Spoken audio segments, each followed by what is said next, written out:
পটিয়াবাসী ভাই এবং বোনদেরকে আসসালামু আলাইকুম। আমি আকিবুল হক, আপনাদের সন্তান।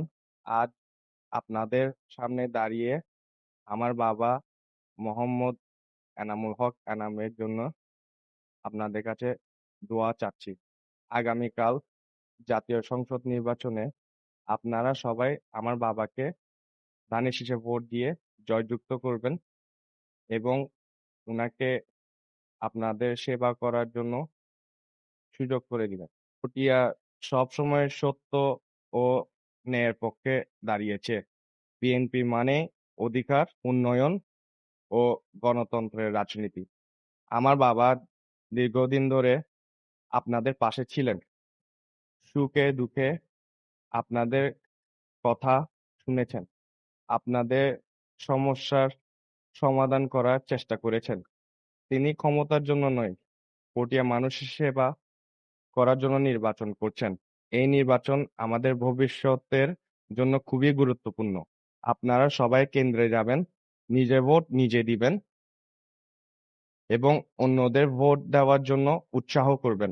ভোট দেওয়ার সময় ব্যালটে ধানের শীষে ভোট দিন, কারণ ধানের শীষে মানে মানুষের কথা, মানুষের অধিকার এবং মানুষের আশা। আসুন আমরা সবাই মিলে পটিয়াকে একটি শান্তিপূর্ণ, উন্নত এবং ন্যায়ের জায়গা গড়ে তুলি। ধানের শীষে ভোট দিন, এনাম ভাইকে জয়যুক্ত করুন। আল্লাহ সবাইকে ভালো রাখুন।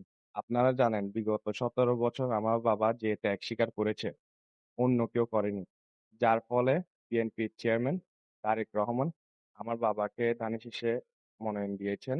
এখন পটিয়াবাসীর উপর আমার অনুরোধ, তারেক রহমান যেভাবে আমার বাবার উপর আস্থা রেখেছে, সেভাবে পটিয়াবাসী আমার বাবাকে ভোট দিয়ে জয়যুক্ত করবেন। যদি আমার বাবা জয়যুক্ত হয়, ইনশাআল্লাহ পটিয়াকে মাদকমুক্ত করা হবে এবং সনাতন ধর্মে যারা, যারা রয়েছেন এবং অন্যান্য ধর্মে যারা, যারা রয়েছেন সবার ন্যায্য অধিকার নিশ্চিত করা হবে। এছাড়াও পটিয়ায় স্বাস্থ্য, চিকিৎসা সব দিক দিয়ে আমার বাবা মোহাম্মদ এনামুল হক আপনাদের এই বিষয়গুলা দেখবে। বর্তমান পটিয়াতে চিকিৎসা নাই বললেই চলে। একটু ব্যতিক্রম হলে আপনাদের শহরে চলে যেতে হয় চিকিৎসা নেওয়ার জন্য।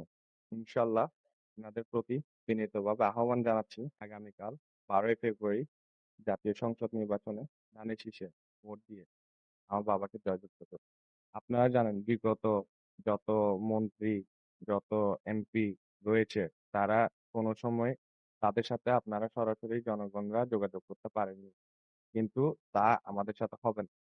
আপনারা সরাসরি আমার বাবার সঙ্গে সে দেখা করতে পারবেন এবং আপনাদের সমস্যার কথা বলতে পারবেন। সর্বশেষ আপনারা আগামীকাল ভোট কেন্দ্রে যাবেন, পরিবারকে সহ নিয়ে যাবেন আর ধানের শীষে ভোট দিবেন। ধন্যবাদ। আসসালামু আলাইকুম।